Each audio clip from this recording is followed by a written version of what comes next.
Ayan. Magandang hapon po sa ating lahat. Habang may mga dumarating pa po. Okay. As of now, meron tayong 111 participants, no? And they are still coming. So, intay-intay lang po siguro tayo. Palagay ko po ay makakompleto na rin tayo in a while. So, kumusta po kayo for the past week? May mga nababasa po ako sa chat, no? Sabi ni si Doc Rina, hi Doc Rina, sabi niya po ay medyo mahirap daw mag-comply sa requirements ng short course at gusto na ni Ma'am Rinang mag-LOA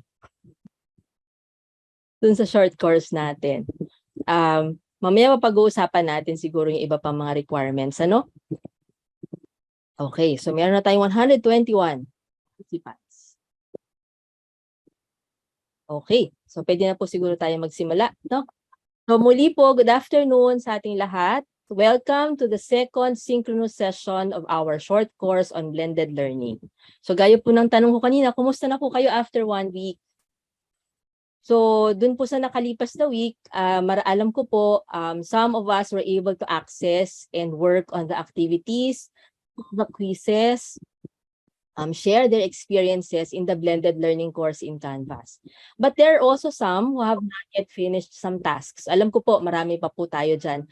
May panahon pa po tayo to work on these assigned tasks. At sabi nga po ng marami sa atin, maraming ganap, no, dun sa nakalipas na linggo.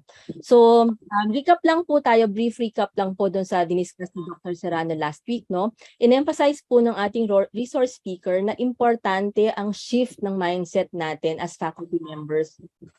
She emphasized how we should know the needs and context of our learners at yung interplay, no, the interplay of pedagogy, content, and technology, not only focused on technology but the interplay of these things, no, na makikita rin naman natin sa mga modules natin sa mga modules na na-encounter natin sa Canvas.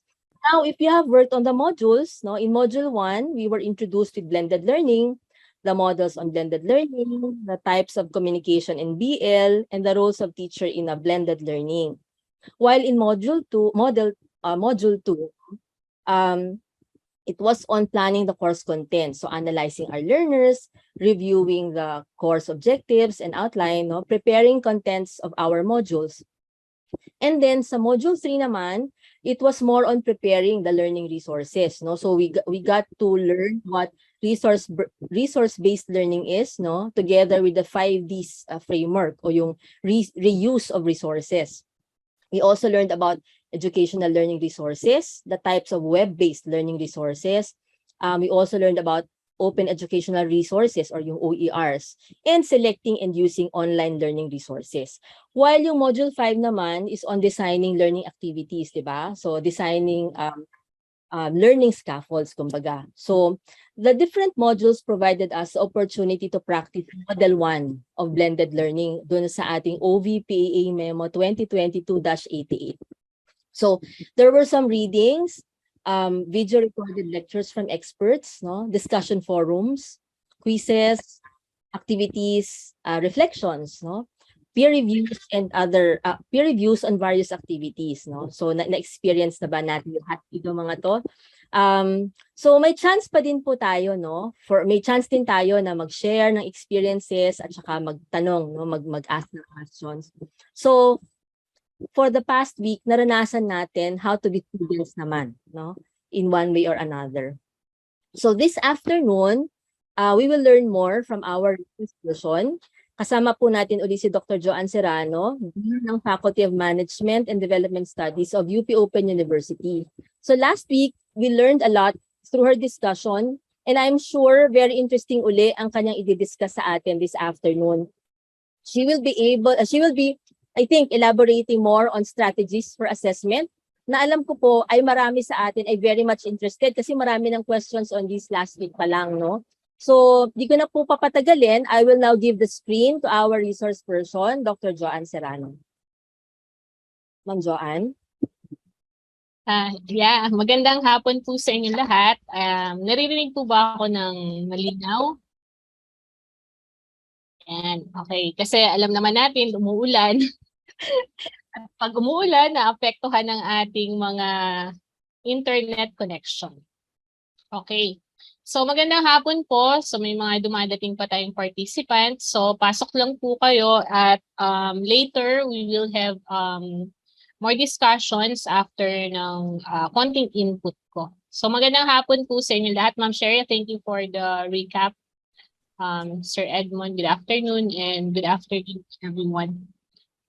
Let me just share po yung aking presentation para lang may common tayong tinitingnan.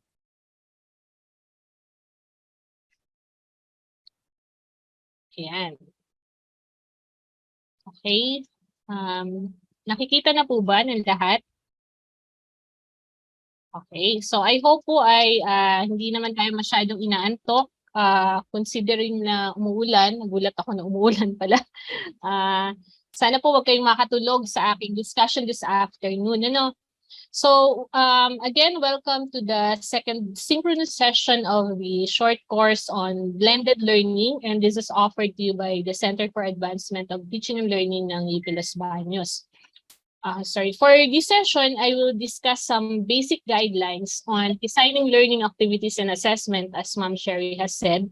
And we will also try to discuss some tips on how to facilitate online synchronous session.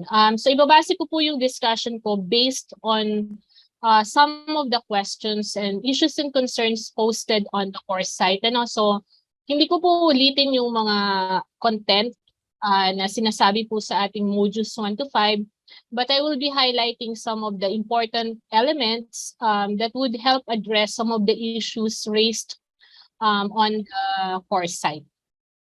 Okay, and then later on, we will try to answer some of your questions. Ano po? Nagawa na po ito ni Ma'am Sherry, but just for emphasis, let's do some recap. Ano po? So, kung naalala po natin, parang ang tagal na, no? Pero last week lang po nangyari ito. Nagkaroon po tayo ng synchronous session, and this was last July 18, 2022. So, we have 162 participants. So, meron pa po tayong missing 100 plus participants kasi I think we reach around 250 plus participants, or I think almost 300. So, just to refresh us, during the synchronous session, we talk about various learning delivery modes. So naalala po ba natin, we talk about face-to-face session na nangyayari po ang teacher and learner ay nag-meet in a brick and mortar, and teaching and learning are expected to happen at the same time. And syempre, dinifferentiate po natin ito from distance education mode wherein the teacher and the learners are separated by time and space. And then, pag kinumbine po natin yung dalawang klaseng yun ng modality, then we have the blended learning model. Ano po? And we also mentioned about yung fourth delivery mode, which is the high flex. Ano po? Pero as of now, napag-agrihan po natin na the university is not ready to do a high flex model. So, just to recap po, kasi may mga questions din po dito sa discussion, sa Q&A forum sa Canvas. So, meron po tayong tatlong, we have three blended learning model. So, yung model 1 is what we call the blended online learning or BOL. So, ito po yung fully online, combining online synchronous session and online asynchronous session. Just to recap para malinaw po sa atin yung models. Then also we have the model 2, which is the blended block learning, which combines independent online study and intensive face-to-face session. And then we have the model 3, which is a classic blended learning, which alternates or rotates face-to-face session and asynchronous session. Ngayon, gusto ko lang po i-emphasize, because I've seen this on the discussion for Q&A, what if they combine? So just to emphasize, na-mention ko na po to last time, these models are not boxed and exclusive, meaning you can combine any of these models. So you can combine model 1 with model 2, model 2 with model 3, model 1 with model 3. So pwede po tayong mag-experiment, and there are so much possibilities when it comes to blended learning. So Then, nagkaroon po tayo, as Ma'am Sherry has mentioned, we had an asynchronous session basically from Module 1 to Module 5. So, na-mention na po ito ni Ma'am Sherry, so hindi ko na ulitin. But I hope as you go through the material, the content, try to interact with the content, especially po yung mga selected learning resources doon. And also try to participate in the discussion forums and quizzes and answer some of the assignments. So during the week, you were supposed to go through modules 1 to 5, but it is understandable that many of you have not completed activities since I know how busy everyone is given our various duties and responsibilities. Sabi nga po kanina nung isa, si Ma'am Catalina Tayon, gusto niya na daw mag-LOA. So imagine po, ito yung nafe-feel po ng ating mga estudyante throughout the semester, pero as yung sa atin lang, medyo parang crash course ito, but let us imagine our students, this is what they go through. So imagine they have like 6 courses and they have to go through each of the course site for all the 6 courses. So ganun po yung pinagdadaanan ng mga estudyante natin. So at least nafe-feel natin ngayon how it's like to do an asynchronous a blended type of classes. Okay. So before I proceed, meron po bang question? Sa mga naganap last week? Okay, kung wala naman po, let me proceed na po. So for today, So for today, we will be discussing learning activities assessment since many of your questions revolve around those topics. For the purpose po nitong course na to, we refer to the learning activities as the formative assessment or the assessment for learning, and the assessment as the assessment of learning or the summative assessment. So ganun po natin siya ititreat. At ganun naman po tinitreat siya dun sa ating asynchronous session. So just just to clarify po para dun sa mga hindi pa nakakapag access any of the course content in our Canvas, ganun po yung treatment natin ng learning activities and assessment. Okay. So yung modules 2 to 5 provided you, or for those who have not accessed it yet, will provide you with extensive and detailed explanation and resources on how to design your learning activities and assessment. So what I will be discussing this afternoon are just the highlights, just to surface the importance of these points. So I hope malinaw po yun na when I refer that ang ating pong, when I say learning activities, this refers to the formative assessment or assessment for learning. And when I say assessment, these are the summative types of assessment, and these are what we refer to as assessment of learning. Okay. So una po, of course, to sum up, if we will sum up all the guidelines, all the content, the theories, na sinasabi po dun sa ating modules from module 2 to 5, this is the first one that we should really ensure. We should ensure alignment of your learning activities with the target learning outcome.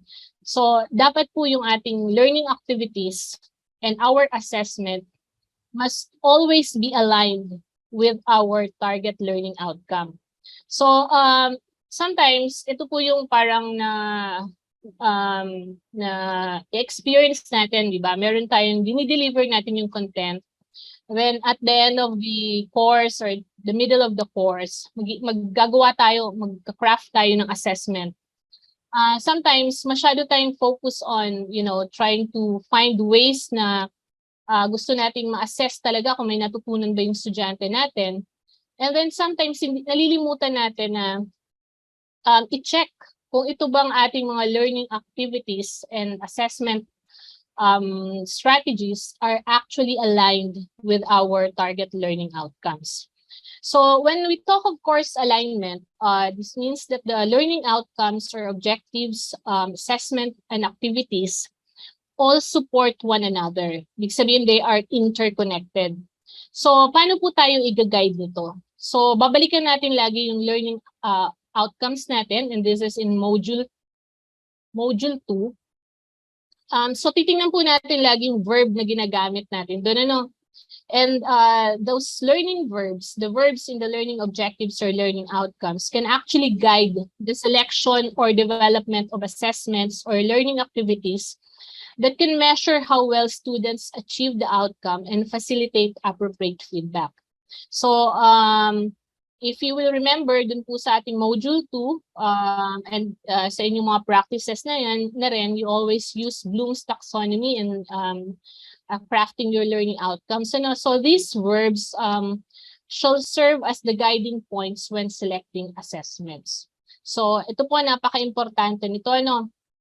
And then of course, you as teachers, you can also mix and match the assessment methods. So for example, you can use some time for the asynchronous sessions for your assessment and also a portion of your asynchronous sessions. So pwede po kayong mag-mix and match ng in terms dun sa time and also in terms dun sa methods. So dun po sa course site, so I just want to refer you back to the course site. We have uploaded there several examples of online assessments which you can use for your classes. So for example, mga blogging, e-portfolio. So marami po examples doon. So I would really encourage everyone to go through the content and to go through each learning resource because you will get some inspiration on how to design your learning activities as well as your assessment. Okay. So ito po yun tatandaan natin lagi, dapat interconnected and align ang ating activities and assessment with our learning outcomes. So number 1 po natin itong laging tatandaan. Alright, now to help ensure that your learning outcomes are aligned with your learning activities and assessment, you can try using this table or matrix. So, pwede niyo pong gawin pwede niyo pa po itong himayin actually. So, like for example, yung course outcome. So, you have there, for example, in specific course, halimbawa, Ag-Econ 101, at the end of the course, students must be able to, kung ano man yun, So, yung learning outcome na yun, pag in-specify mo doon, pwede nyo pong itingnan in another matrix, ano yung mga klase ng activities and assessment na makaka-address ng each specific learning outcome. So, ganun po ka-detail dapat. Kasi yung po ang gusto natin i-achieve in each course, we don't want to, give out content na hindi naman nag-a-address dun sa learning outcome. So, pag ginawa po natin itong matrix na to, lagi tayong guided na ang ating activities and assessment ay laging naka-align sa learning outcomes. And so, of course, it follows na pati yung learning resources natin must be aligned with our learning outcomes. So, magkakaroon po tayo na ganitong matrix which you can use para talagang mahimayin nyo yung learning outcomes ng inyong bawat course, and then try to design activities that will address the learning outcomes as well as design assessment that will address the learning outcomes. Ngayon, pwede pa po kayong unbundle nito. Sorry po. Naririnig po ba ako? Hello? Yes, dinig po. Okay. So, pwede nyo pa pong i-unbundle ito, pababain pa sa learning outcome per module. So, for example, or per unit. So, halimbawa ang isang course, for example, DevCom 10, or meron pa bang DevCom 10? Isang course in DevCom, for example, meron kang 4 na units. And then, nag-design ka ng learning activities for each unit. So, pwede mo pang i-unbundle yun. So, for each learning unit, meron kang set of learning outcomes na pwede mong ilista dito sa left column na to. And then, you will try to design activities that will really address specific outcomes. So, pag ginawa niyo po kasing ganito, very clear yung alignment.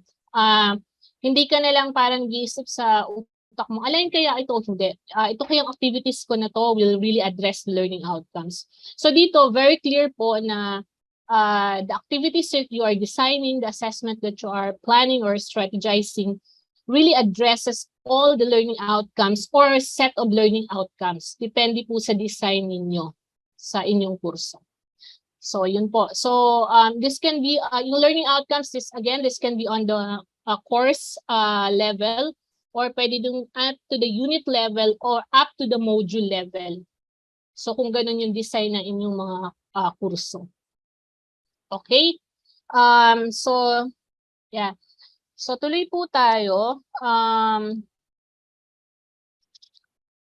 Next po is to,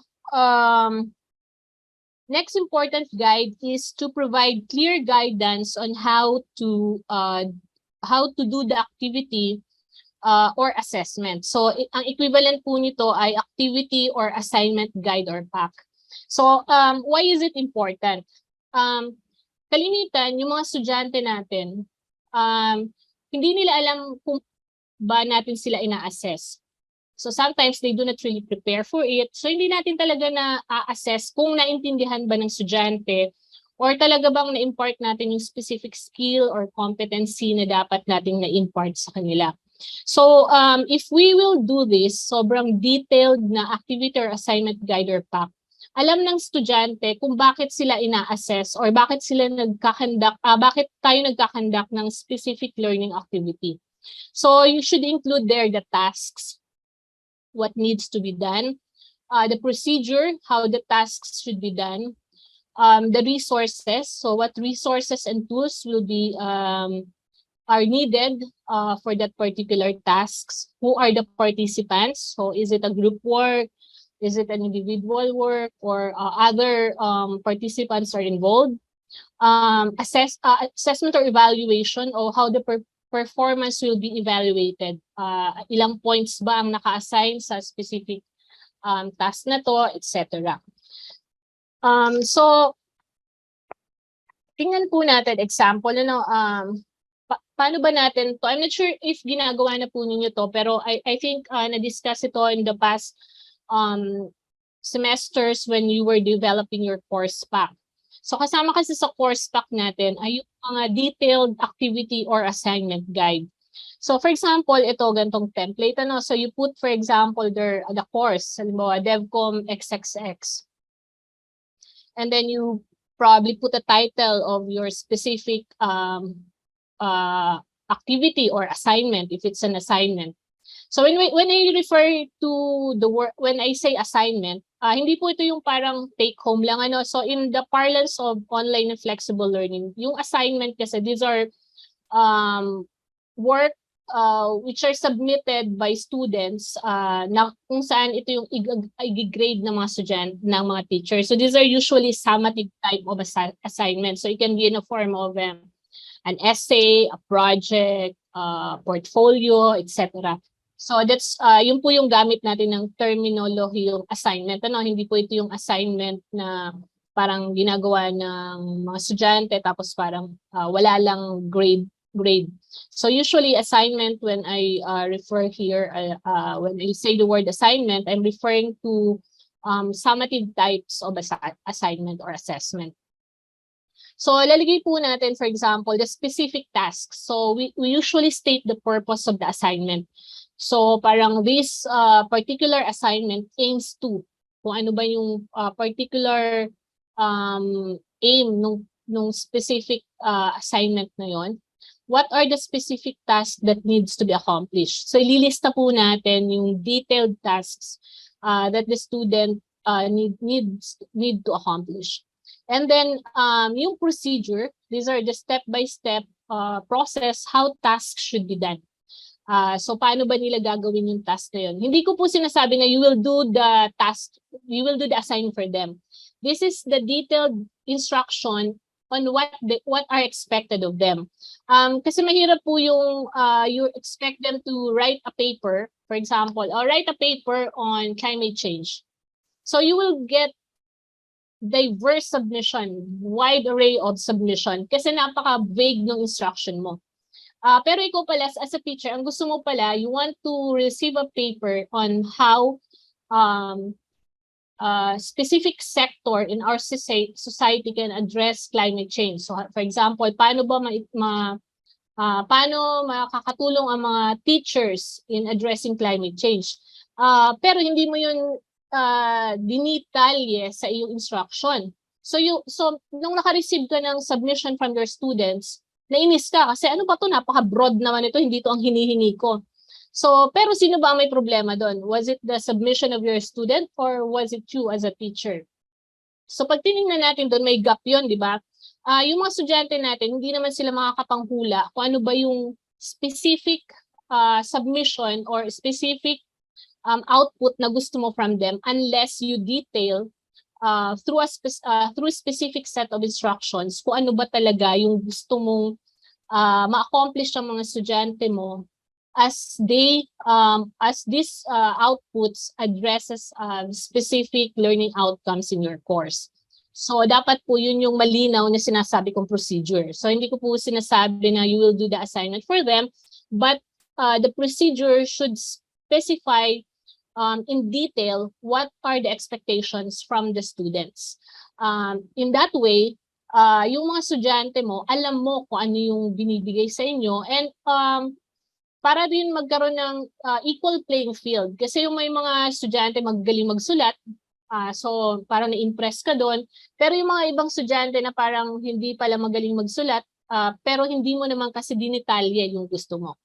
Alright, and of course, you should include the resources. What resources and tools should be employed to do the task? So for example, meron kang video na naka-anchor itong specific assignment mo to a specific video which you have uploaded into your course site. So for example, okay, after watching yung learning resource na to, yung video na to, ito yung mga ina-expect mong tasks na gagawin ng mga estudyante. So dapat malinaw yung resources na yon, and where will the student access that particular resource? Okay? So for example, naglagay ka doon na, okay, watch this movie from Netflix. So do you think everyone has access to Netflix? So yun yung mga consideration that we have to bear in mind. What if the student, our student has no access, that students who are based in rural areas or areas na walang internet connectivity and they are not on campus, how will they access that particular movie? So, dapat yung mga ganong klaseng consideration ay kasama rin natin sa ating iniisip when we are crafting our assessment or learning activities. This is in the interest of, access and equity for our students. And of course, how will the material or the assessment be evaluated? So, dapat meron kayong certain meron kang rubric doon. So for example, ito is gantong percentage. Pag ganito ang pagkakagawa nila, ito yung grade na ibibigay mo, etc. So ito yung in-expect nating level of details when we develop assignment guide or activity guide. Again, syempre this is the spirit of us ensuring that the learning outcomes for each course are really addressed or are accomplished when it comes to the learning of the students.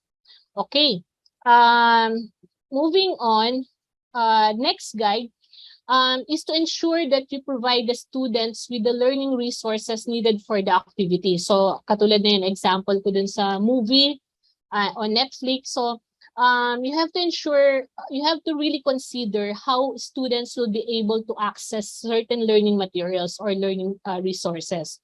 That's why it's very important that you prepare the course pack. Kasi when you prepare the course pack in advance, you would know if certain learning resources are, copyrighted or This can be accessible by everyone, or this can be downloadable. Para din mas inclusive on the part of the student. So even if they are not on campus, they will be able to access these materials from their end. And of course, another guide is for you. For you, the teachers, you should ensure that all students have access to and can use tool or platform selected for the activity. So, for example, meron ka, ikaw, as a teacher, medyo techie ka, and then you use a specific app or tool. So you have to make sure that all your students will be able to access that particular tool or app. We always have to consider yung connectivity, not much on the competency, technological competency, kasi given na yung mga estudyante natin are Gen Z, well, probably except for some graduate students na baka hindi Gen Z and they're, digital migrants. So, kailangan din natin i-consider yun. Okay. So, those are some major guides, but then let's talk about general guidelines in designing learning activities and assessment. Pero let me just present this assignment, task, or checklist. So let me know po kung masyadong mabilis, paki-alert na lang ako. But later on naman we can discuss those items in detail. Okay, so wala naman pong nagba-violent reaction na mabilis. So okay, so let me proceed. So assignment, task, checklist. So ito po, just to guide us when we are developing our activity guide or assignment guide. So pwede nyo itong gamitin when you are now crafting or designing your learning activity or your assignment or summative assessment. So you can ask yourselves, is it clear which course goals or learning outcomes this assignment, or if it's an activity, helps students meet? So, malinaw po ba doon? Na-mention na natin doon, it can be on the level of the course, so course learning outcomes, or it can be on the level of the unit or up to the level of module. So, dapat po malinaw sa inyo at malinaw sa estudyante kung anong specific learning outcomes ang ina-address ng isang activity or isang assignment na pinapagawa nyo sa kanila. Importante po ito para lahat kayo ay nasa isang page na itong particular activity and particular assignment ay nag-a-address pala nitong specific learning outcomes na to. Okay, so I hope that helps. Kasi sobrang importante po yun na nag-meet yung inyong mga minds na ito ay nag-a-address nitong specific learning outcomes. Now, does the assignment format fit the purpose? So, for example, ito ba ay isang research paper, field report, case study, analysis of law, prototype, design, etc. So, titingnan mo yung pedagogical fit noong assessment format. Baka hindi fit ang isang essay para sa isang hands-on activity or field activity. Baka ang dapat palang format doon ay field report. So baka naman pinagagawa niyo sila ng prototype design, pero hindi naman siya pedagogically fit doon sa learning outcome. So dapat masagot natin tong, does the assignment format fit the purpose? So dapat malinaw din sa atin kung anong format ng output ang gusto natin. And also, are the purpose and task of this assignment clearly described? So dapat malinaw din po ito. Ilalagay niyo doon. So ano this assignment or this learning activity aims to. So ano ba yung specific purpose noon na gusto, at ano yung mga specific tasks na gusto nating ipagawa. And then of course, are the instructions clear? So ito po, this is also for our own sanity. I'm sure na encounter niyo yung naiirita ka na pag naka-receive ka ng submission from your students. Ano ba klaseng format ito? Bakit ba ganito ang citation niya? Bakit napakahaba? Bakit late? Bakit niya to sinend through email? Bakit ganito ang file niya, hindi ko mahanap? Bakit walang pagination? So lahat ng bakit nyo ay actually maa-address if your instructions are clear. So ilalagay nyo doon, ano yung format? So for example, isasubmit nyo to in a Google Docs. Ganito yung margin, ganito yung spacing, etc. Ano yung citation na gusto nyo? Is it APA? So, is it Chicago, MLA? So, lahat ng yun dapat malinaw sa inyo para hindi nag-iinit ang ulo nyo as a teacher. Na-imagine ko to kasi like for example, I'm handling like 100 students. So, pag pumasok yung mga assignment ng estudyante, parang init na ulo mo. Ano ba tong estudyante to? Bakit hindi naman naggamit ng APA citation? Pero nung tiningnan mo naman yung inyong activity guide or assignment guide, you did not indicate the particular citation that they will use. So sila gagamitin nila kung ano yung convenient or what they are used to, di ba? So dapat sobrang linaw ng inyong instructions. And then the number of words. So na-imagine na rin natin, di ba? So like for example, you have so many students and medyo madami rin yung assignment na pinapagawa mo. And then you're just expecting naman na isang essay na with like around 2,000 words, di ba? And then you receive a particular submission na 20 pages. So medyo naiinis ka na, di ba? But again, you have to ask yourself, are my instructions clear? So dapat malinaw din sa'yo, ano ba expectation mo number of words? So for example, isang research paper ito, so ihalin tulad natin to sa isang journal article. So ina-expect mo sila na mag-submit ng 5,000 to 7,000 words. So isusulat mo na doon, ano yung expectation mo. So this should be very, very clear.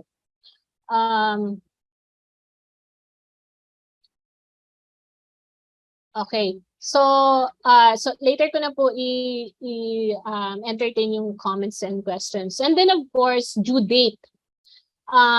Do you allow late submission? And if you do allow late submission, ano yung penalty? So I'm sure na-experience nyo na to now that you're doing remote teaching and learning, that you did remote teaching and learning for the past semesters. Yung mga estudyante na hindi magpaparamdam ng buong semester, and then mag-a-appear towards the end and magsasubmit ng napakadaming papel. So dapat malinaw po ito dun sa inyong course guide. So mga certain house rules. Do you allow late submission? And if you do, ano yung penalty? So like for example, you deduct ilang points per day, per week. So those kinds of instructions should be clear at the very start. Or pwede po itong redundant. It could be included in your course guide. Pwede nyo pa pong ilagay sa course site. Pwede nyo pa rin pong ilagay sa assignment guide. So para bombarded ang estudyante ng importance ng on-time submission. And then again, dapat malinaw din po ang mode of submission. So for our sanity's sake, ako po I don't allow my students to submit through email. Kasi syempre tayo, we have various roles sa university, di ba? Some of us have admin loads, some of us have committees, some of us have projects and other extension works. And we usually get information through emails. So pag pinadaan pa natin yung mga submission of our students through email, baka malito tayong sobra. So it's always advisable to set up submission bins ng ating mga assignments. So you should instruct your students to submit through the submission bins. And then make it clear. So for example, may nakapasok na email. You can reply one time to that student. Please refer to the course guide or to the assignment guide that I do not accept submission through email. Please submit your assignment or activity through the submission bin. So dapat very clear ka doon and very strict if that's your policy. Pero if you're the type of teacher naman na gusto mong through email kasi mas nabubuksan mo agad-agad, then by all means, basta dapat lang that should be clear in your course guide as well as in your assignment guide. And again, another important thing is the naming of file. So dapat malinaw kung paano i-name ang file. So usually papalagay natin yung course, for example, or ako usually pinapalagay ko muna yung family name, first name, tapos yung course at saka yung assignment number. Para mabilis siyang hanapin. Imagine if pumasok siya sa email mo. It's very difficult to look for files sometimes pag sobrang dami na sa email. Pwede ring nasa submission din siya, na-download mo or na-save mo sa drive. And since iba yung pag-name niya ng file, then medyo nahirapan ka hanapin and then you mark the student incomplete o kaya minark mo siya ng 5. Only to find out na meron naman palang sinubmit na estudyante. You were not just able to find it kasi iba yung name ng file. So these are, horror stories, pero it does happen. And of course, is the grading criteria provided. So dapat malinaw doon how you will assess their particular work. And yes, are they clearly articulated? So for example, nagmamark ka ba ng grammar? Yung how the sentences are structured, so ilang points ba yon, and are the points clearly explained? Para pag may nagtanong na estudyante, so you just refer them back to that particular rubric. And of course, is the percentage of the assignment in the final grade clearly indicated? So ito, importante po ito, kasi since you don't meet your students often, nagre-rely sila ngayon sa course guide ninyo. So dapat malinaw doon na, for example, this particular assignment is 30% of their grade. Particular discussion forum, etong discussion forum ay 20% of their grade.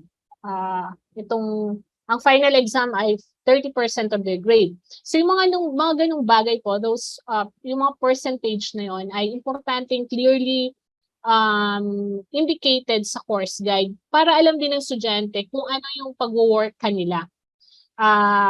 Minsan yung mga estudyante, they work so much on discussion forum.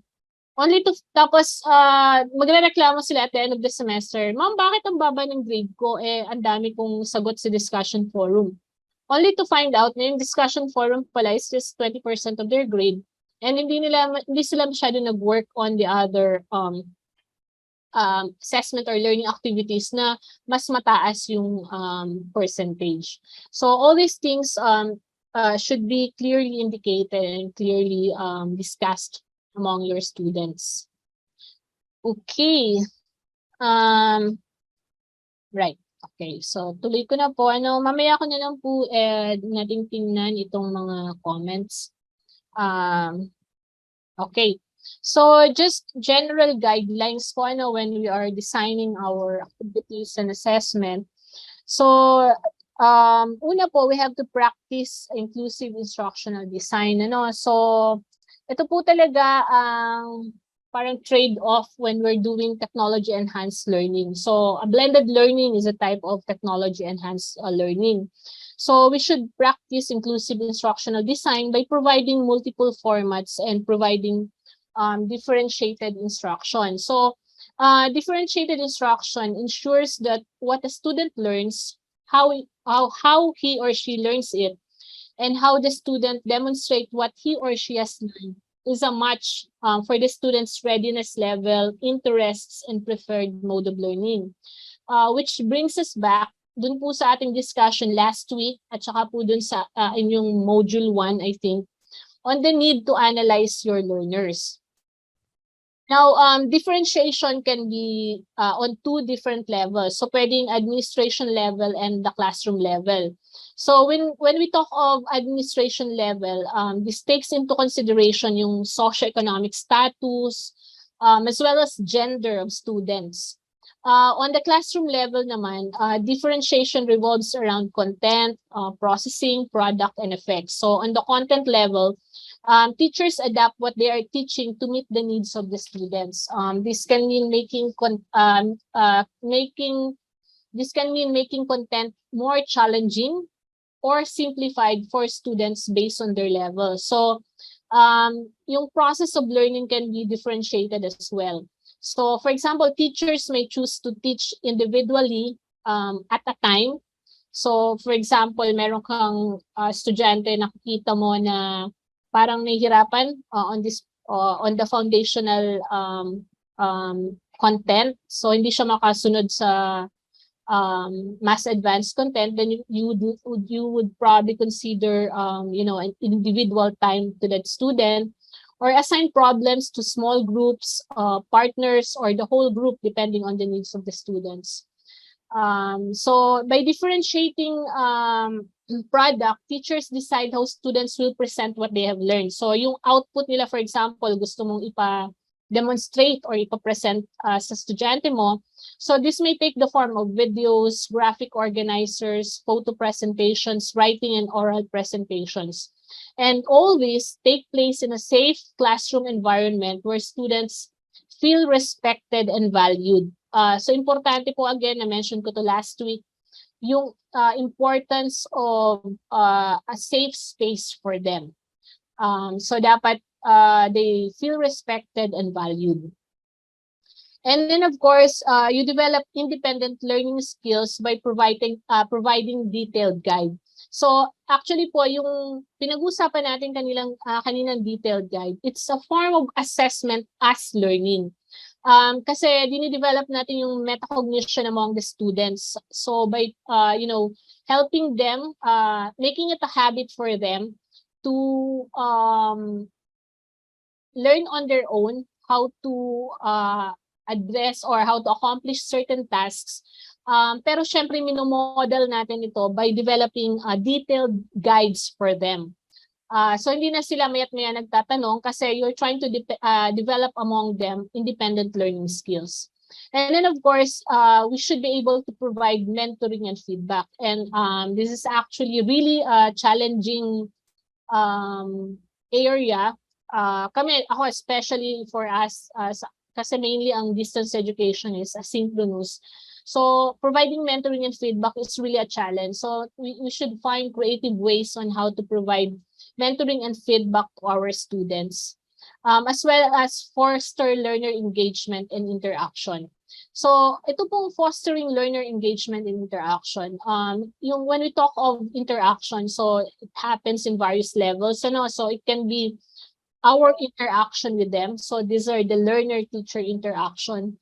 But we should also foster learner-learner interaction. So dito papasok yung mga collaborative activities, collaborative tasks, as well as yung pong learner content interaction. So that's why we are trying to develop independent learning skills among them. Kasi when they interact with the content, that's where they learn certain concept na hindi kailangang gina-guide pa sila ng kanilang teachers. And the overall, idea here for assessments and learning activities, so bottom line, is for us, the university in general, and for us teachers, to really provide access, diversity, equity, and really ensure that no one is left behind. So, syempre, gusto natin yung excellence, di ba? Pero syempre, we also want our students to really succeed as as students, given this new mode of learning, this new norm that that you are embarking on. Okay, so moving on. Okay, so let me go into details on some of the questions raised on the course site on the Q&A forum sa course site natin.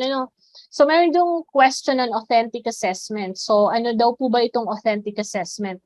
So when we talk of authentic assessment, This is a form of assessment wherein students are asked to perform real-world tasks that demonstrate meaningful application of knowledge and skills. So dito, sa ganitong klaseng assessment, the tasks are either replicas or analogous to the kinds of problems faced by adult citizens and consumers in the field. So minsan nire-refer din to or ini-equate ito or sometimes synonymous to performance assessment or alternative assessment. Now, tingnan natin to vis-a-vis traditional assessment. So ang traditional assessment po kasi, these are yung mga assessment na ginagawa natin na nakasanayan natin. So ito yung mga multiple choice exams, fill in the blanks, true or false. Itong gantong traditional assessment or examinations, students typically select an answer or mainly they try to recall information to complete the assessment. So, pag tinignan po natin yung cognitive level dun sa Bloom's taxonomy, ang recalling information po nandun siya sa medyo lower order thinking skills. So, pag ganun po yung design natin ng ating mga assessment, so hindi natin talaga na ma-maximize yung higher order thinking skills or nade-develop among our students yung higher order thinking skills. Pero hindi ko sinasabi po na lahat ng traditional assessment ay ganun. So depende po sa pagkaka-craft ng ating assessment. So usually itong traditional assessment, these are standardized. So minsan meron tayong department level or these are teacher created. This may be administered locally, nationwide, or internationally. So usually po meron tayong yung sa basic ed, di ba? Meron tayo yung mga assessment test na kinukuha across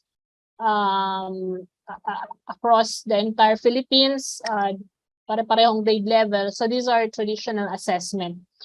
Including po yung ating mga minsan licensure exam dahil sila ay standardized. So traditional assessment din po ang pag-consider sa kanila. So vis-a-vis of course yung authentic assessment nga na ang mga questions po dito are really real life scenarios. So kumbaga ito yung mga questions na pwede nilang i-apply sa real world. Hindi sila masyadong focused on recalling information. So you're trying to dig deeper dun sa understanding ng mga estudyante on a specific issue or content and how this particular issue or content will be applied, how will the student address the particular issue or content na related sa real world scenario. Okay, so yun po yung assessment, authentic assessment versus traditional assessment. Now, I want to introduce din po yung idea, hindi ko alam kung narinig nyo na po ito, pero this is not something new, yung disposable versus valuable assignment. So ano po ba tong mga disposable assignment na to? So si David Wiley po is a advocate for open educational practice. So define niya tong disposable assignments are those assignments that students complain about doing and faculty complain about grading. Assignments that add no value to the world, and after a student spends 3 hours creating it, a teacher spends 30 minutes grading it, then the student throws it away. So yun po yung parang pinaka-premise ng disposable assignment. So vis-a-vis a valuable assignment. So yun naman pong valuable assignment, these are assignments that are produced by the students and can be reused or repurposed for other purposes na pwede po siyang gamitin. For example, ano po example nito? So halimbawa,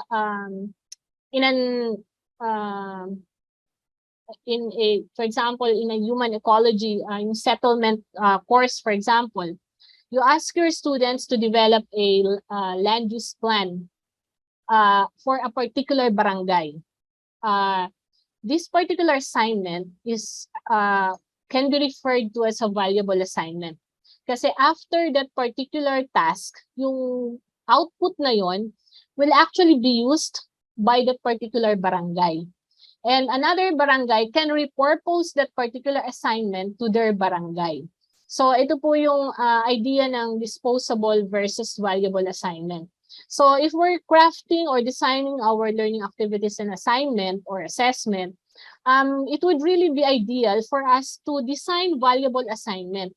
So in a sense, authentic assessment din siya kasi these are assessment outputs that can actually be used in real world.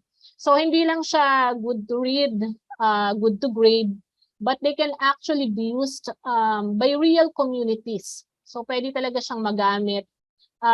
So the end of the day, yung ating assignment na yon ay it contributes to, national development. So meron siyang impact sa society. So yun po yung idea ng disposable versus valuable assignment. All right. So yun po yung mga discussion natin on assessment. So later we'll try to discuss more when you ask questions or you share your experiences. Not really ask question, but share your experiences as well later. So punta naman po tayo sa getting your students engaged during synchronous session. So pag binasa po natin yung mga sharing natin dun sa ating Q&A or forum for clarification, nakikita natin doon, pare-pareho tayo ng sentiments. Yung estudyante natin, where are they? They're like silent, they're silent all the time. So pag meron tayong synchronous session, parang, are you still there? Are you still alive? So para kang nagsasalita, nagmo-monologue lagi, So wala kang ma-expect na participation from your students. So medyo stress. So sabi nga dun sa mga sharing doon, parang nasaan ba mga estudyante ko? I feel so alone. Okay. So how do we address this? So syempre una po, really, is for us to change our mindset. Again, let us remember that this type of learning is mediated by a technology.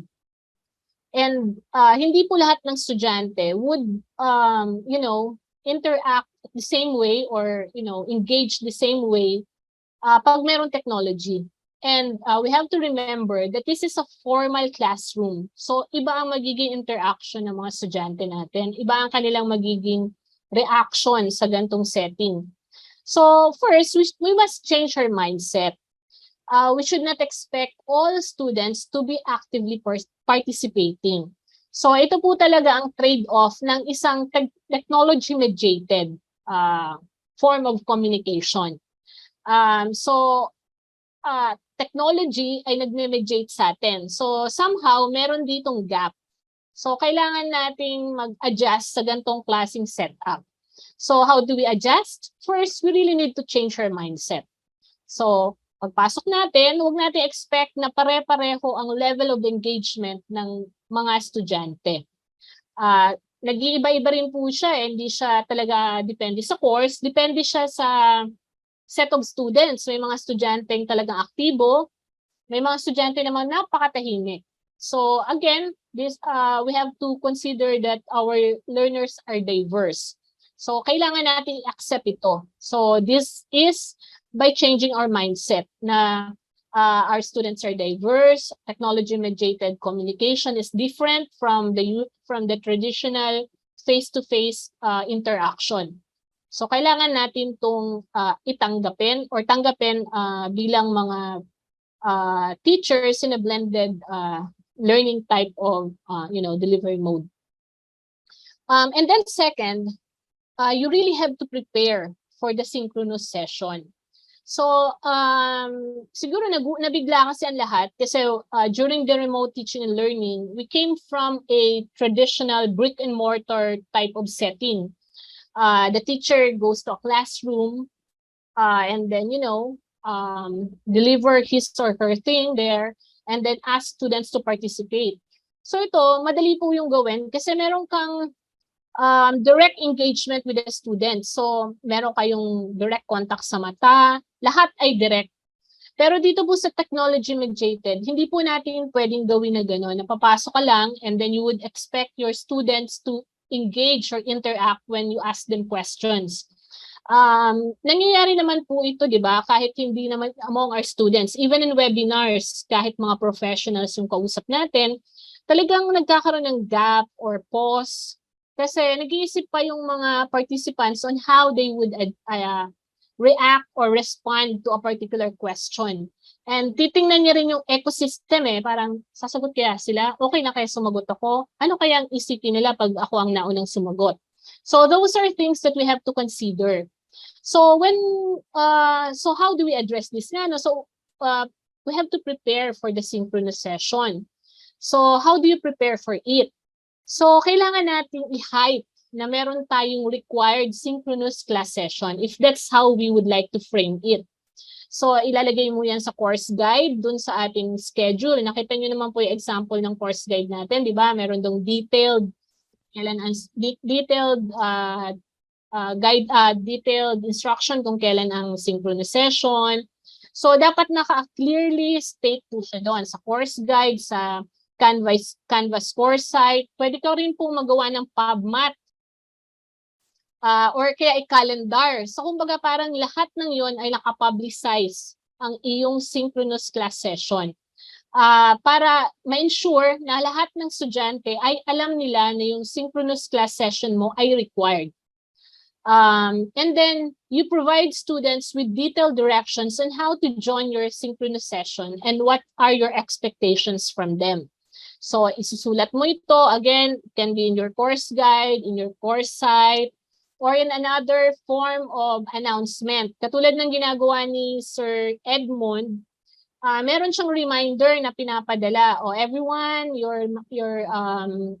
please be reminded of the synchronous session on ganyan. So pwede mo rin po itong i-calendar na magpapadala ng reminder through email sa mga estudyante. And then you have to write the purpose of the session and a clear agenda so that students see them in advance to give them time to prepare their contribution. So kailangan malinaw. Ano ba ang mangyayari during the synchronous session? Ano ba ang expected from the students? Ito yung mga expectations mo from them. To articulate that clearly. So you can also design an activity wherein you will require students to meet among themselves in groups to prepare for your synchronous session. So pwede mo silang i-grupo, tapos bibigyan mo sila ng task o meet among yourselves, tapos ito yung contribution nyo during the synchronous session para malinaw na meron silang contribution at hindi lang sila makikinig sa monologue ng mga teachers. Meron kasing idea minsan, makikinig na naman kami kay ma'am, so okay lang na hindi na ako mag-camera. So mga ganon. O kaya hindi na ako mag-join, papanoorin ko na lang yung recording. Wala na may expectation from us. So dapat malinaw iyon sa mga estudyante. So you give them specific guide instructions. And of course, you try to hype the importance of preparing for the synchronous session. So when you do this, ito yung mga recipe for success. Kasi makaka-expect kayo ng like 90% attendance pag ganun yung ating mga strategy. And 90% participation kasi meron ka ng pre-nep up muna sila for the session. Ang ano ba natin, ang parang idea, importante yung synchronous session na yun. So, hype mo sila, you're preparing for, you are conditioning them to prepare for the session as well as you're conditioning yourself to prepare for that session. So, naka-hype ba ang activity na yun? So, example nito, you ask students to research on specific topics and ask them to develop something. So, meron active learning na nangyayari.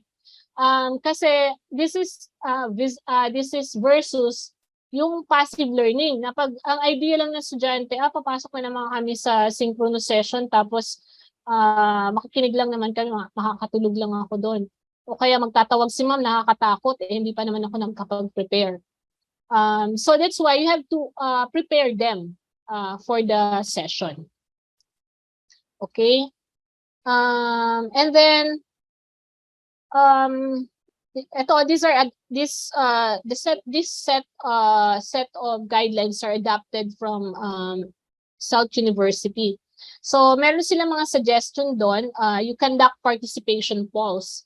So as the term poll suggests, it is carried out to continuously know about the students' view on subjects. So parang yung pulse kasi hindi siya yung kumbaga gusto mong malaman yung pulse nila, yung what are they currently feeling.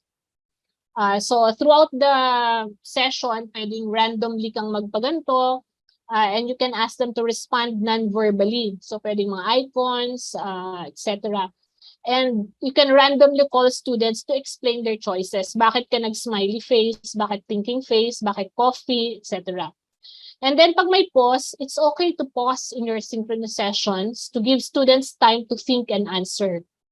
And then throughout the session then, you can use informal and formal polls. So before you use topic-based, consider getting to know your students with these types of questions. So ito yung mga suggestion nila. Which superpower would you like to have? So mga ganito, mind reading, etc. And then you ask them to randomly call them to explain. And of course, syempre, pwede mo rin i-hype to eh. That's why they need to prepare. For example, you invite special guests to join the synchronous session. So if you have invited a special guest, you can assign roles to the students. For example, moderator, pwedeng taga-take down notes, magbibigay ng synthesis at the end of the session. So you're trying to engage them in active learning instead of just them being passive. And then of course, lalo na kung meron ka namang guest speaker, you can actually answer chats. So you pose a question and ask students to send replies to the chat area. And as you read through their answers, call on students to expand on their responses. And then share out. So you regularly invite students to share out via audio or audio or video. So ito, it probably will take time. Hindi mo siya kailangan i-force. But just continue to encourage them. And, eventually they would warm up and, they would open up video and all throughout the semester, mas magiging engaging na. And then, of course, you use annotation tools. So you allow students to use yung mga annotation tools as you present. And then, you can also try using virtual breakout rooms. So I'm sure ginagamit ko na ito. Pero ang idea dito lang is not just trying to assign them in breakout rooms. Dapat pinagplanuhan mo to at ano talaga ang mga specific activities that would really engage students. So dapat talaga nakaplano. And then you can create highlights, you assign note takers to record the highlights of the synchronous session. So pwede kayong may shared Google document for collaborative notes. And ito ay isang maganda rin itong strategy. You can use a back channel. Ano yung back channel? So you set up a simultaneous online chat, probably in a different platform. Bakit? Minsan, para rin lang itong isipin natin yung estudyante natin, parang nahihiyang magsalita sa klase kasi naisip nila, baka mali yung sinasabi nila. But if there's an informal back channel, they can, freely write, share whatever their thoughts are, and then you can just assign a back channel moderator. So for example, kung meron kang 30 students, you can probably assign kung ilang back channel moderator, and then they'll be the one to report back dun sa main Zoom what are being discussed in the back channel chat. And then of course, i-connect mo rin ulit ito sa asynchronous. So i-record mo yung video, and then you try to edit. If you cannot do this, ask your student na alam naman natin ang mga Gen Z can, edit videos. So you can ask the students to edit the video and shorten this or chunk this into shorter videos. So kung isang oras yung klase mo, pwede mo siyang i-chunk into like 5 to 10 minutes. So pwede kang magpa-volunteer kung sinong gusto, tapos magbigay ka ng additional points for them for editing the videos. So later, maisip ng mga estudyante, pag nag-volunteer pala ako, additional point for me. So additional learning din to sa kanila kasi as they edit the video, re-review sila ng content and then papa-review nila sa'yo kung tama ba yung chunking based on your instruction. So merong learning din na nangyayari on their end. Okay, so this is adapted from Center for Excellence in Teaching and Learning ng Iowa State University. All right, so sorry. Okay, I think this is the end of the presentation. It's 3:10. So we can probably use the remaining time for discussion. Okay, thank you, Ma'am Sherry. Thank you, Ma'am Joanne, for that discussion on assessment and at the same time yung pag-handle ng synchronous session, no? So napaka-importante nitong dalawang topics na to for us, no? Yung as you've mentioned, I think na-emphasize ulit yung change ng mindset, no? When it comes to both assessment and synchronous sessions. Pero sabi nga dito sa isang message no ni Ma'am Jeanette Madamba, parang yung hindi lang teacher ang dapat mag-adjust ng mindset, no? The learners must do so too. So medyo may mga naging discussions na po dito sa chat box, no, from basahin ko yung ilan, no.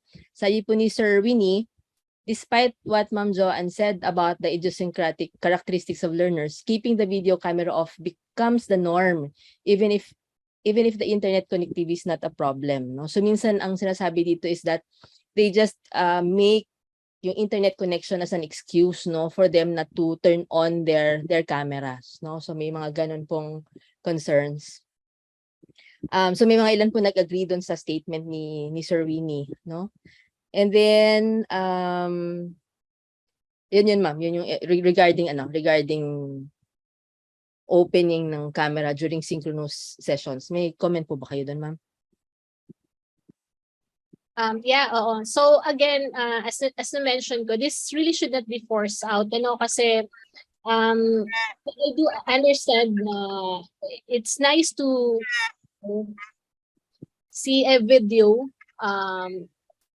when you're discussing among your students, pero there are many considerations, and like syempre nasa Pilipinas tayo, even if you're in QC nga minsan yung internet connectivity nagkaka-problem, di ba? So totoo naman yung problema when it comes to connectivity na yung call and alam naman natin yung experience. So minsan naman rason na lang yun, but beyond that, I think this is something that will be developed naturally among them pag na-develop natin sila as active learners. So sila na yung magpa-participate actually. That's why it's very important for us to really prepare for the synchronous session. Huwag natin siyang i-treat na parang regular lecture lang ng ginagawa natin in a face-to-face session.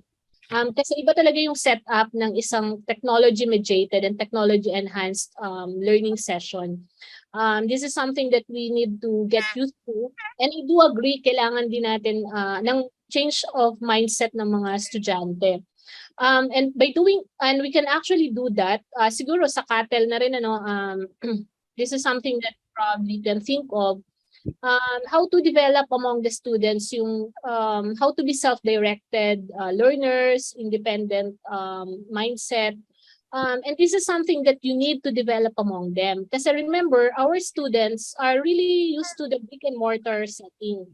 Kung tayo mga teachers sanay sa ganon, imagine yung mga estudyante natin, especially those who are coming from senior high school. Kung noong hindi pa blended learning, hirap na tayo kasi niisip natin, ano ba tong mga estudyante to, sanay ng spoon feeding. Much more ngayon in this type of setup. So itong pag-develop na to, this is something that you can probably think of ng UPS Baños. This can be a bridge course, for example. You provide set of training for the students on how to develop their skills and competency when it comes to self-directed learning. Hindi naman kasi siya agad-agad nakukuha kasi alam naman natin na yung K-12, hindi naman talaga ganong klaseng estudyante yung na-develop na mga, na hindi ganong graduates yung na-produce ng K-12. So, this becomes additional burden for the university to probably develop a course to enhance itong gantong klaseng skill and competency among the students. Thank you, Ma'am Joanne, for that. Si Ma'am Amy Sherry Barion, nag-raise po ng hand. Ma'am Amy? Hi, Doc Sherry. Ang aking pangalan. Ma'am, ano lang, nagkukwento kasi kami ni Ma'am Madamba, ni Ma'am Jeanette dito. Share lang, Ma'am Serrano, kasi 'di ba po, as tayo, I assume everybody, no, 'di ba, excited ka sa klase, nagpe-prepare ka, 'di ba? May mga pa-games ka pa, mga ganyan.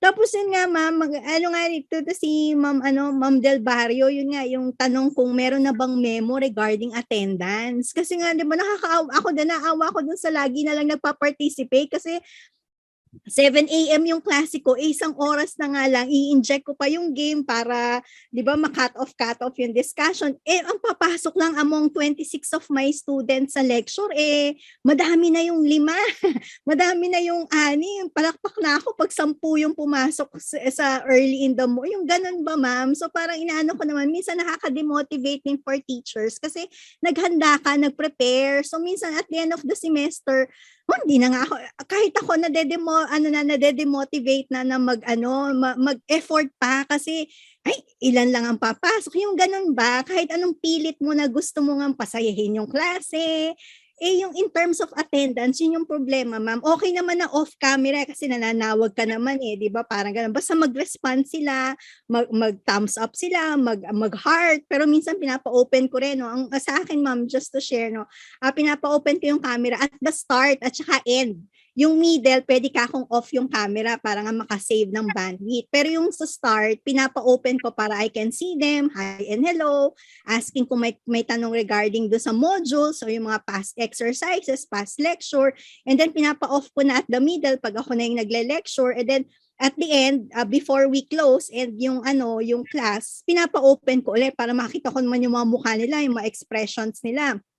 And I randomly ask them kung may question sila, ganun. Pero yun, ma'am, ang problema talaga, attendance. Talagang, lalo na yung pag ang klase mo early in the morning, kasi normally mga lectures namin talaga dito sa amin, 7 o'clock pinapapatapat talaga sa akin. Yung effort mo bang gumising na maaga, mag-prepare, tapos kakaunti lang yung papasok, parang less than 1/4 of the class, and it happens usually, di ba, patwindle yan At the start, marami complete attendance, 100, tapos kitang-kita mo yung pa-end na ng SEM, ma'am, parang Diyos ko, dadalawa na lang yung kausap mo or lilima na lang yung kausap mo. Parang ganun, ma'am. Minsan nakaka-demotivate din sa teacher kasi kahit anong prepare mo, kung yung attendance ng bata hindi naman required, hindi talaga sila napasok kahit anong yung preparation. Yun lang, ma'am, just to share.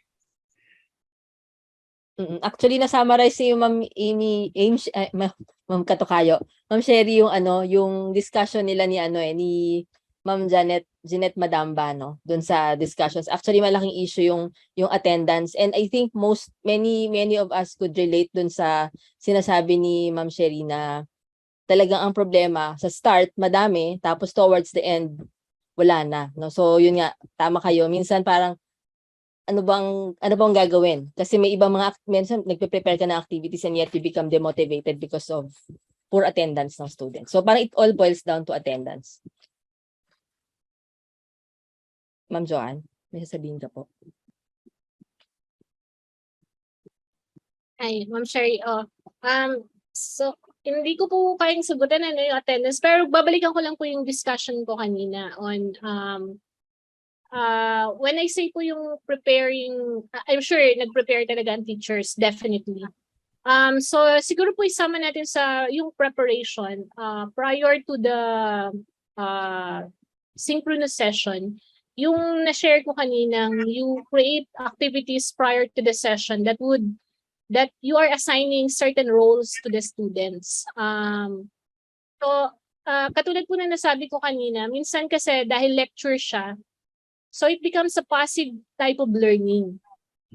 So kung ang learning po kasi ay active learning, students talaga are, engaged not just by calling them out as a form of recitation, but really engaging them in activities within the synchronous session. So like for example, katulad na na-share ko kanina, so you assign certain roles to them. Meron ka ng, so pwede mo po itong gawin asynchronously. So meron kayo, for example, learning activity asynchronously. So i-assign mo sa halimbawa, itong group na to, si ma'am ganyan, sige itong mga estudyante, grupo. Ito yung role nyo during the synchronous session. So this is what you will do, or what you will try to present, etc.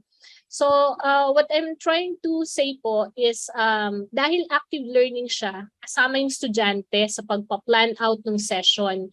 Kasama din sila during the session. Ngayon, if it's a lecture, then it becomes a passive learning. Even if we inject games, even if we inject polls, yun ay parang ano lang siya, parang ano tawag ba sa doon, yung breaker, yung parang intermission, so parang ganon. Pero yung design pa rin ay lecture, so it's a passive type of learning. So yun lang po yung may share ko doon in terms of pedagogical strategy po, kasi pag pinakinggan natin yun, sorry, yun, tama ma'am. Sorry, thank you ma'am Janet, icebreaker. So parang icebreaker lang po siya in a lecture, di ba? So, pero yung design natin, it's still a lecture type. So, active versus passive. So, again, it's a passive type of learning. So, ganun po yung ibig ko sabihin. So, hindi po enough ang icebreaker, hindi enough ang games, hindi enough ang polls, hindi enough yung mga sinabi ko kanina. Kung ang design po ng ating actual synchronous session ay pang medyo passive ang dating nung type of learning na nangyayari.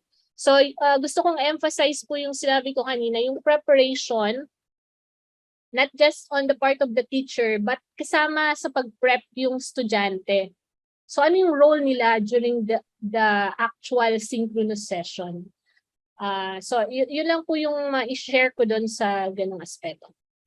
Thank you, Ma'am Joanne, for that. So, may mga ilan pa rin mga comments, no? Talagang mahabang diskusyon yung usapin ng attendance sa synchronous session.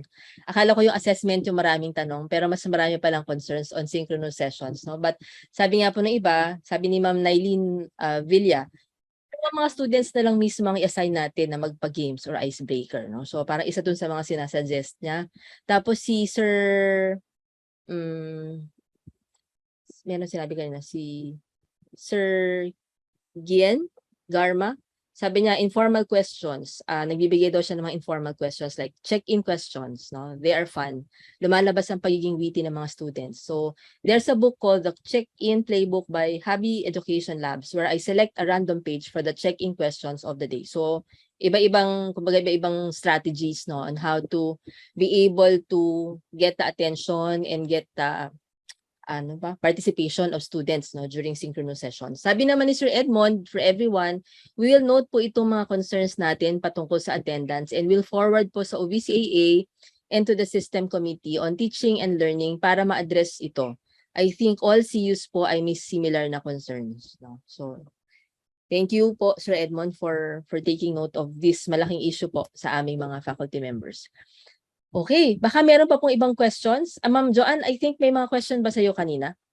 Sa direct message, direct question sa'yo regarding assessment? Wala po Ma'am Sherry. I think lahat dito Nakasagot. Ma'am Sherry, gusto ko lang pong baka yung gusto ko lang ma-concretize yung ina-example ko. Okay, so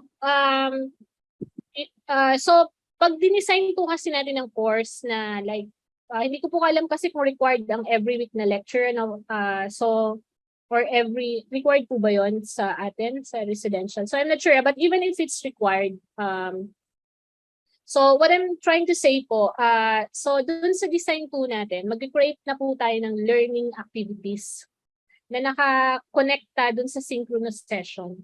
So yung learning activity na yon, like for example, i-assign mo na assign ka po ng group. For example, you have 30 students, so maggrupo ka ng 5 halimbawa or 4.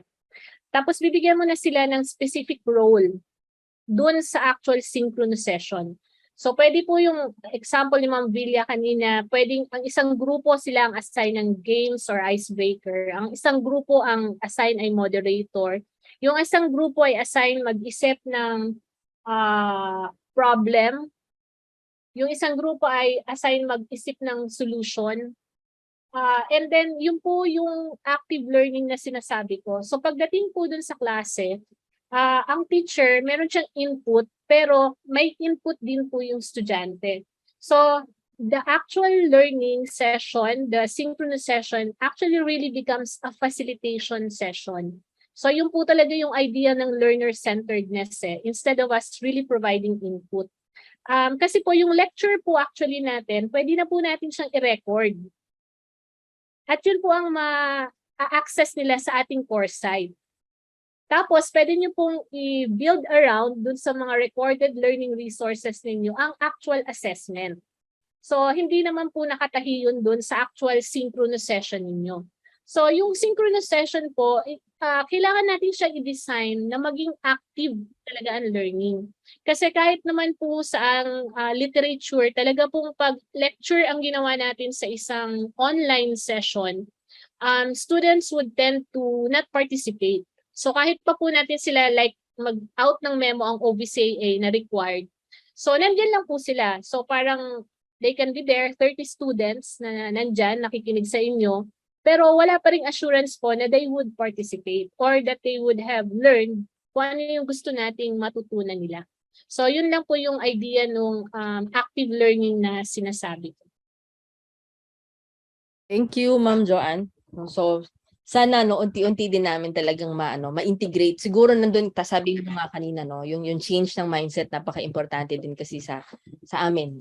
So, ma-integrate namin itong mga sinishare mo sa amin. Hopefully, unti-unti, through as the semester goes by. Okay, meron pa po bang ibang mga tanong mula sa ating mga participants? So, nag-share si Sir Edmond dito ng link on Hobby Education Lab. So baka marami tayong makukuha dito, no? Meron direct message sa akin, si Dr. Kalub, sabi niya, sharing lang, we assign students to interview some persons, like for example, Mau, yung Municipal Agricultural Officer. We give guide questions, then the students report back by presenting it in the synchronous sessions. So may mga assignments silang ginagawa, and then expected that they would be presenting it in the synchronous sessions. Okay. Meron pa po bang mga questions from our participants? Pwede po magtanong regarding regarding assessment, no? So maganda po yung binigay sa atin ni Ma'am Joanne on checklist, no? Binigyan niya po tayo ng checklist on our assignments, no? On how we give our assignments. Actually, ako din nag-reflect, no? Kung gaano ba ka-detailed yung aking mga assignment na binibigay sa mga estudyante, no? And at the same time, very clear dapat yung ating instructions. And then, of course, I think ang pinaka-importante dito is the alignment of our learning outcomes with our activities and assessment, no? In terms of, sa issue naman po ng assessment.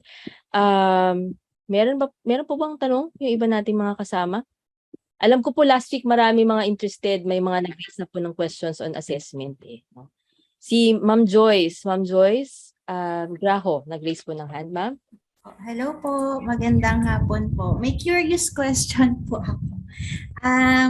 Kasi po kakatapos lang ng faculty meeting, so alam natin na ang daming gagraduate with honors ngayong taon.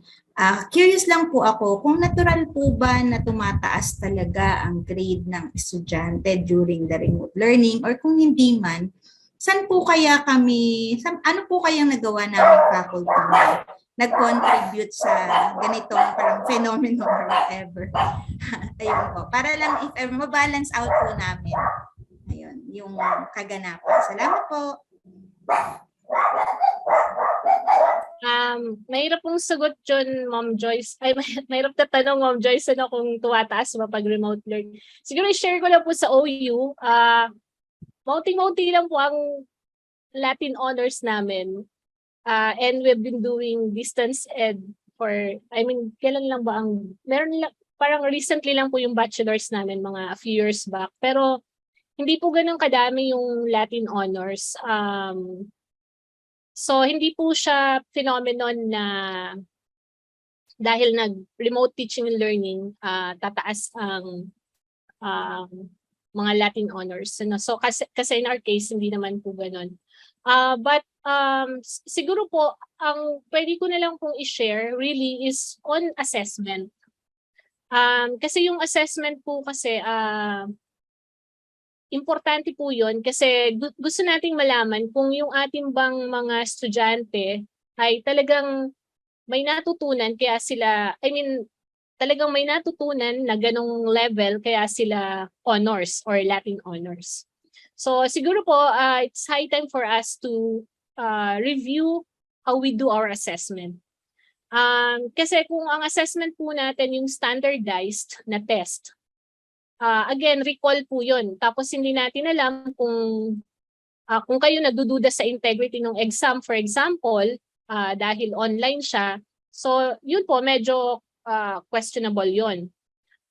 So kailangan po nating i-rethink and review yung mga assessment na ginagawa natin. Kasi itong darating na SEM and probably for the next years pa, ay talagang blended learning na po ang delivery mode natin. So, importante yung assessment po talaga natin ang titingnan. Kasi yung assessment natin ang nagbibigay ng grade.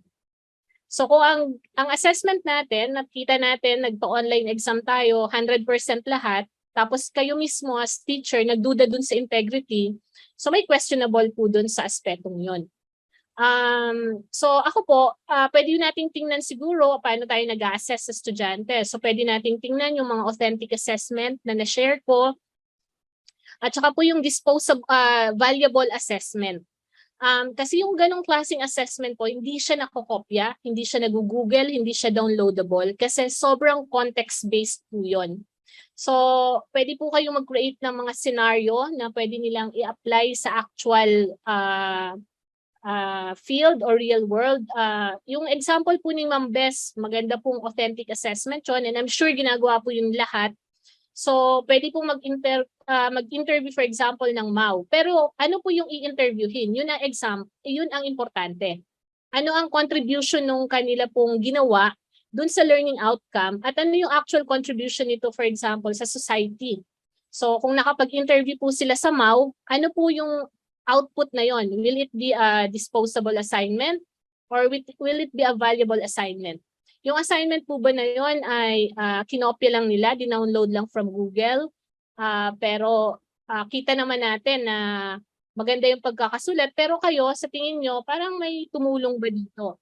So yung mga ganun lang po ang masishare ko dahil hindi po siya phenomenon sa totoo lang kasi kung phenomenon po siya, yung mga estudyante po namin siguro sa OU would all have Latin honors.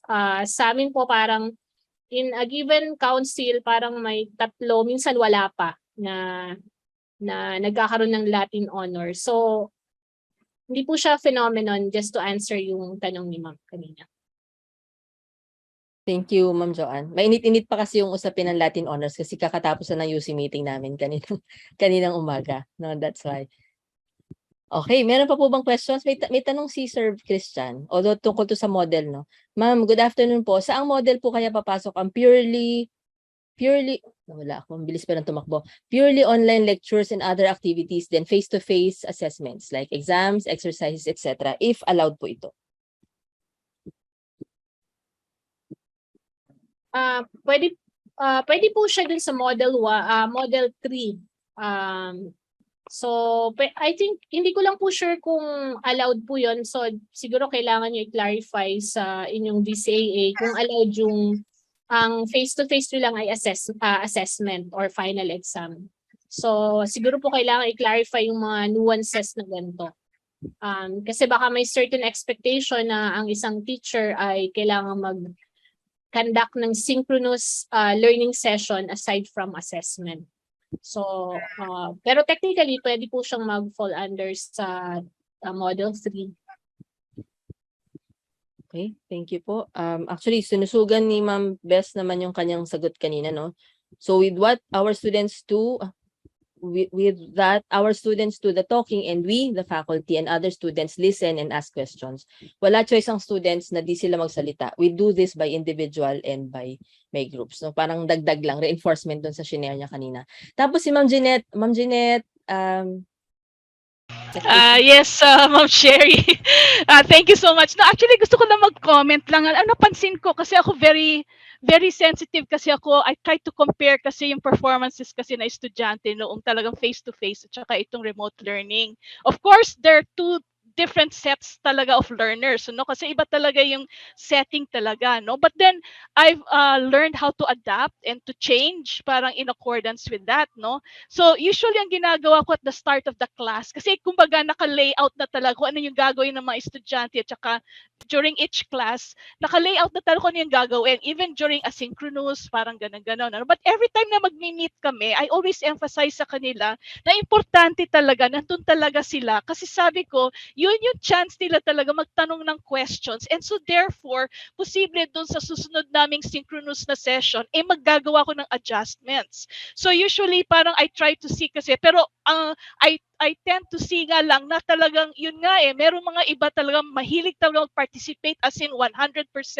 attendance, and there are those talaga na ayaw magpakita kahit na nag-icebreaker ka na. Ganun, minsan nga mag-uumpisa nga ako ng kunwari like let's say na-nominate kunwari yung BTS nung sa Grammys, di parang big news nung time na yon. At saka alam ko, kasi na-assess ko rin din yung mga estudyante, like doon sa undergrad class ko at that time, alam ko na lahat halos sila parang maka-BTS talaga. So pinag-usapan namin yan siguro for a good 10 minutes, ganyan. Tapos, at the end of the day, sinabi ko na lang bigla na lang sa kanila, oh, okay. So, yung next topic kasi kako natin ngayon is about optimization. So, sabi ko, mag-linear programming na tayo ngayon pag-uusapan natin. So, saan mo ma-apply kako? Saan mo ma-apply yan kako when you think about BTS and what they have been doing? Saan mo ba naiisip yung mga, tas biglang tumahimik? As in talagang tumahimik talaga sila, no? But I tell you, suddenly, nako, yung chat box namin, napaka-active talaga. As in, super talaga.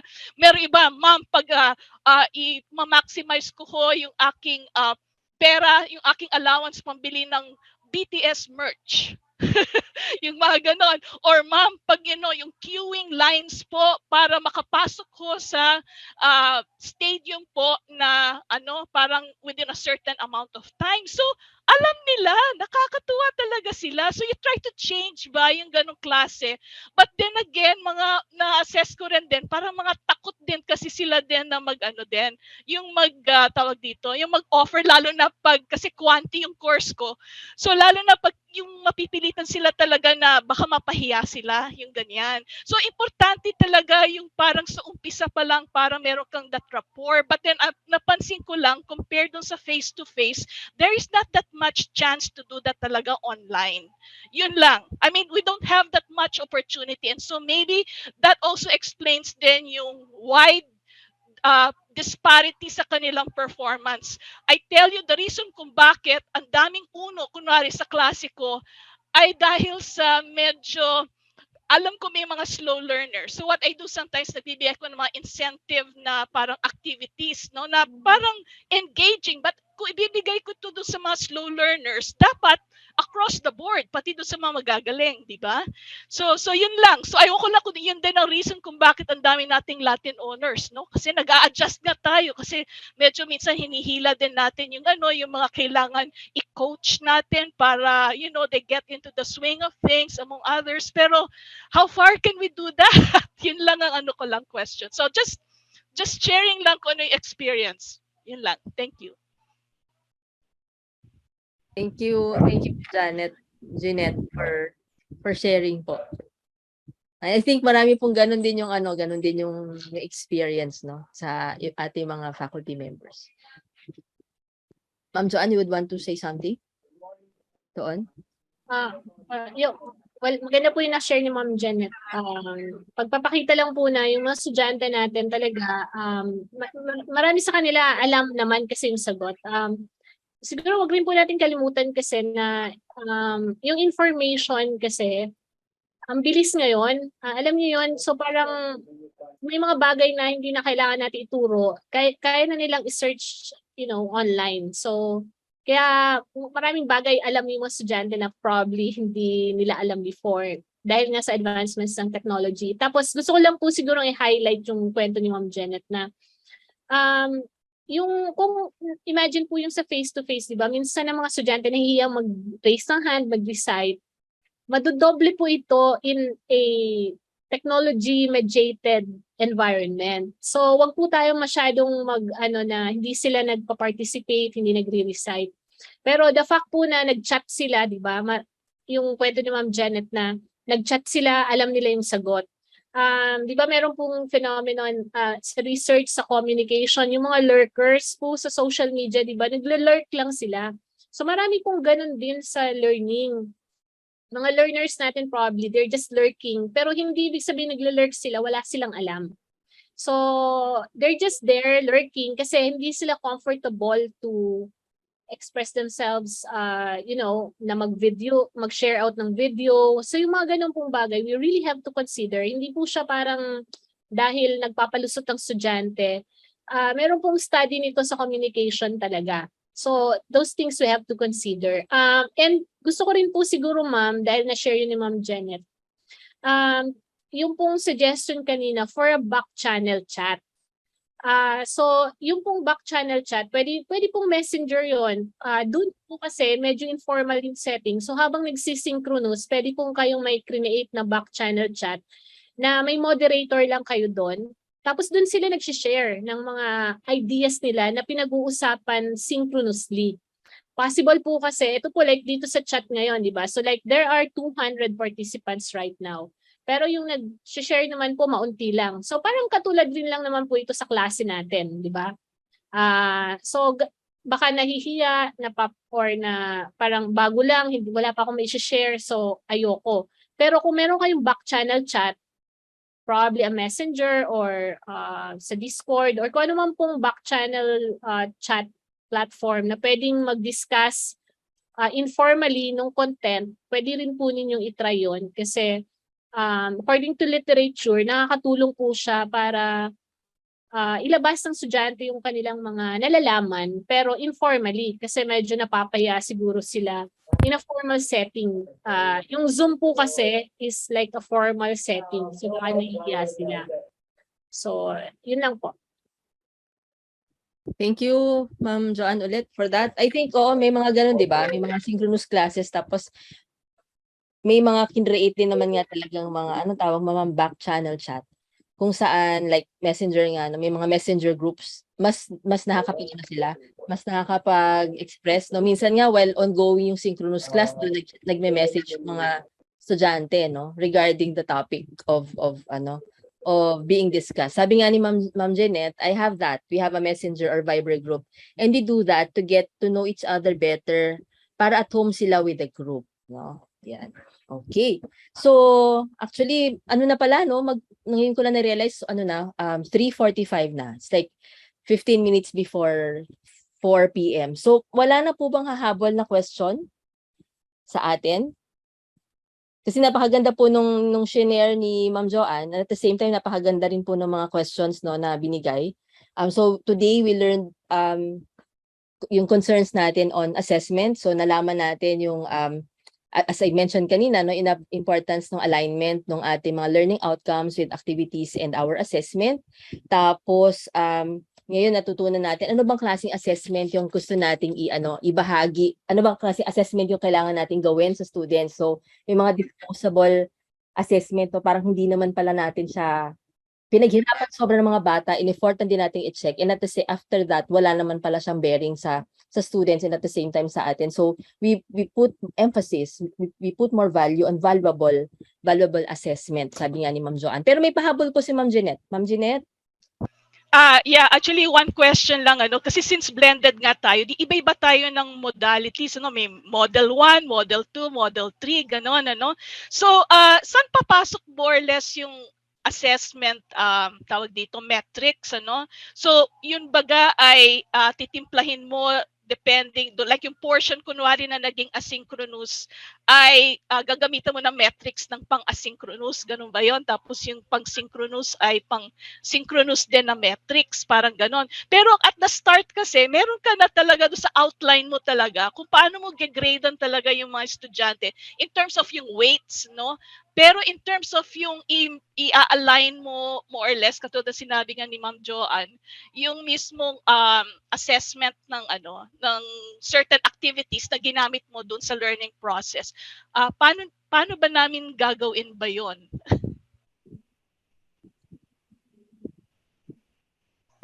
So yes, Ma'am Janet. So kasama na rin po siya dun, Ma'am, sa ipa-plan out ninyo, Ma'am. So like for example, dun sa pa-plan out yung design, so i-identify niyo na po kung alin yung pang synchronous, alin yung pang asynchronous, alin yung mga activities and assessment na pang asynchronous and pang synchronous, or pwede rin pong nag-i-integrate yung nagko-connect po yung assessment. So yung po example ko kanina, kung meron po kayong learning activity, for example, na collaborative, pwede nyo nang i-assign at pag-usapan asynchronously, pero yung actual pong presentation ay pwede nyo gawin synchronously. So mag-iba po talaga yon, depende sa design po ninyo. Ang idea lang po nito, Ma'am, yung pong model naman, those are just guides para makategorize yung types of blended learning, pero hindi naman po talaga nakabox yun na isang model lang. So you can actually blend models, combine models, and ang idea po really is to blend various strategies. Importante lang na ma-identify nyo dun sa plan, yung parang horizontal plan, which among those are synchronous activities, which among those are asynchronous activities, which among those are synchronous assessment, and which among those are asynchronous assessment.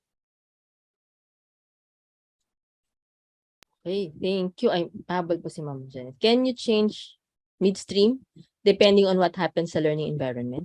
Yes, definitely po, Ma'am, kasi ito po yung idea ng ng flexibility and agility and adaptability. So possible na plan out talaga kayo for the entire semester, pero biglang mid-sem nag-assess ka po and nag-evaluate. Parang yung mga estudyante ko hindi nagre-respond sa ganitong klaseng learning activity, hindi nagre-respond sa ganitong klaseng assessment. So definitely po you can change midway. Ang ano lang po dito, Ma'am, ang medyo critical, pag midway kayo nag-change, tapos meron po kayong nakaplan na blended block learning, mga tipong laboratory type na intensive face-to-face, yun po yung mga hindi nyo pwedeng i-change midstream, midstream or in the mid of the semester, kasi kailangan po ninyo i-request at i-schedule kung kailan kayo magla-laboratory or magkakandak ng mga hands-on, field face-to-face activities. So yun lang po yung consideration, Ma'am, na mahihirapan kayo pag nag-change kayo sa kalagitnaan ng semester. Okay, thank you ulit. So parang bumabalik tayo dun sa idea ng how do you design your activities, no? How do you design your lessons? And at the same time, papasok pa rin yung concept ng flexibility, no? Depende dun sa response din ng students. Pero yun nga, there are a lot of context and lot of factors that we need to take into consideration. So mukhang wala na pong ibang hahabol na question. So yung iba pong mga diniscuss ni Ma'am Joanne on assessment, I know ay nandun sa ating course, no, sa ating Canvas. So may dalawa pa po tayong modules na bubunuin, no, for the remaining days. Pero magkakaroon, and at the same time, pwede pa rin po tayo, may nagtatanong kasi kanina kung open pa rin ba yung module 1, module 2, module 3. Actually, open pa po lahat ng modules. Open pa po lahat ng modules, no, natin. So pwede pang bumalik. Yung mga hindi pa nakakahabol, pwede pa pong humabol. Tapos sabi nga ni Sir Edmond naman, if you still have questions, no, na hindi nyo naibigay ngayong hapon, pwede nyo pong i-share sa discussion forum natin sa Canvas. At meron naman po tayo doong portion, no, na pwede kayo mag-share ng experience and throw some more questions, no, sa ibang participants. So maganda rin pong gamitin nating avenue yung ating Canvas para dito sa further discussion between and among us members nung klase, no? So our third session would be on Friday, July 29, morning po, 9 o'clock. That would be our third and last session for the course.